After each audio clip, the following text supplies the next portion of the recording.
How long should a YouTube video title be for SEO? We want people to click on the video. We want people to watch all the way to the end. We want our video to show up at the top of search.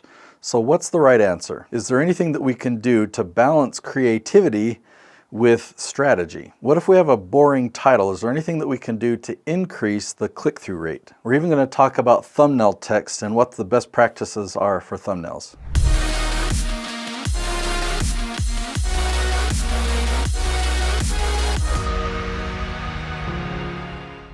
How long should my YouTube video title be to improve its searchability? Now here's the key. The longer, the better, and let me explain why. Okay? If you have a 3-word keyword phrase that you want to rank for, and you make that the title of your video, and that's what you're hoping it will rank for at the top of YouTube, it's going to be really competitive. There's going to be a lot of videos out there, hundreds or even thousands of them, that have already put those same 3 words in their title, and that have already had a history of ranking at the top, and YouTube knows these videos work. So for you to make a video like that, put those 3 words in there and expect your video to rank at the top, it's just not going to happen.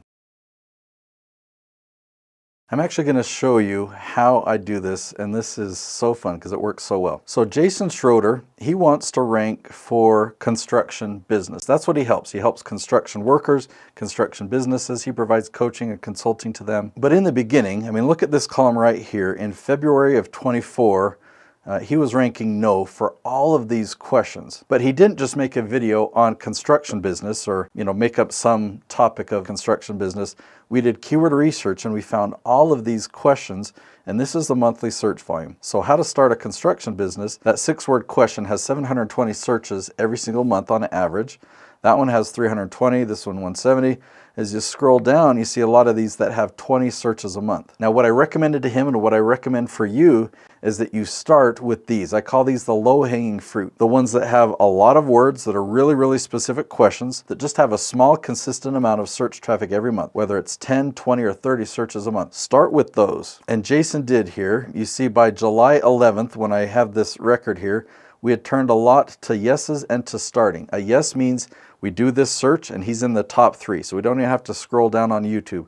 Starting means we do have to scroll down, but we find him in the top 20. So even though he wants to rank for this 2-word phrase, construction business, we've started going after the longer phrases and starting to get little yeses here and there. In the beginning, we had a score of 0 out of 39, and then by July, we were up to a score of 10.5. A yes is a 1, and a starting is 0.25. So we just add all those together, and that's a 10.5. Next month, another 10. By October, almost to 14. By November, over 18. Can a shorter YouTube video title negatively affect SEO? It won't hurt you, but you're not going to get any results for it. That video won't rank unless you start with the longer questions. If a title is boring, how can we increase the click-through rate? So I will admit that not every question that your target audience is asking is the most exciting title, right? So if you find that question and you make that as the title of your video, you're going to have a lot of people, and even a lot of the tools like TubeBuddy and vidIQ, they're going to tell you, oh, this is a boring title. Here's some suggestions of what you could change it to. You don't want to change it. You want your title to be that boring question, okay? Because it's not boring to those who are typing it in. That's the traffic that you want. So what can you do to make it less boring? Well, the thumbnail and the title are always shown together. So if you have a boring question, but a thumbnail that really creates curiosity, that's going to make it a lot more exciting. So you might have a boring question about, what's the best interest rate that realtors should use for such and such. And then on the thumbnail, you could say, realtors never tell you this, and kind of like look shocked or something. So you can put all the creativity you want to catch their attention with the thumbnail and still get the benefit of that boring question getting you ranked at the top of YouTube search.